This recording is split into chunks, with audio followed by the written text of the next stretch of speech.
So one of the interesting things I found when I started looking at this 4-point continuous grid is that if it can do all of what it's doing with 4-point, what if you just chop holes in it? You can see the green is a 1-point perspective, the 2 could be a 2-point perspective, and the red could be a 3-point perspective. But now even 1s and 2s and 3s can get into curved line perspective. It's like a piece of the complete scene around you. And you might say, well, why would you do that? Why not just use straight lines? Well, it's because it makes it kind of have a unique new system to it. Let's just look at 1 point, and that's the little 1-point grid over on the left. And if you use those curved lines to create a piece, you end up what you see as an interior on the right side.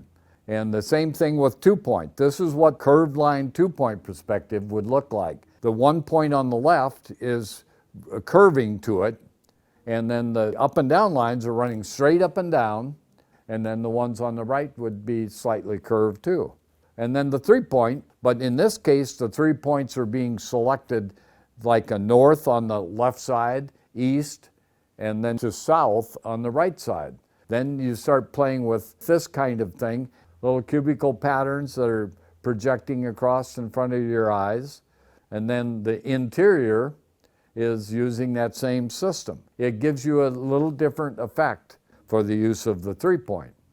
Well, this is the 4-point projection above your head and below your feet. So if you want to focus on something that's down below your eye, that's what it would look like, just stealing half of that on the bottom part. And then if you want to see what it looks like for something up above your eye, you would steal the top part of that grid. You know, we've been kind of stuck with this Renaissance perspective, and if you really think about it, the 1 and 2-point straight line stuff is really not very logical. If you think about it very closely, after I've moved all the way to the sphere and I've backed up, and I know that when you paint on a sphere and you can get virtually inside of it, that all the lines are straight looking, but as they move to the outside, they start to look curved.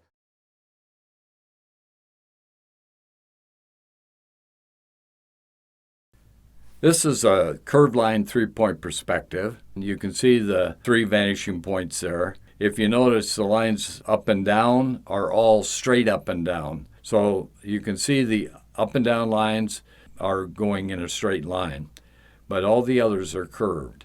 Much different than the other type of 3-point perspective where everything is straight lines. This is stealing actually from the continuous 4-point perspective, stealing a piece out of that grid. When I do the drawings, I usually start with pencil. So I make sure it's accurate before I come back with the permanent pen. Then I can clean up the whole drawing and have everything look really nice and clear. At this point, we're just trying to get the basic structure of something very interesting to look at and having it fit with the grid.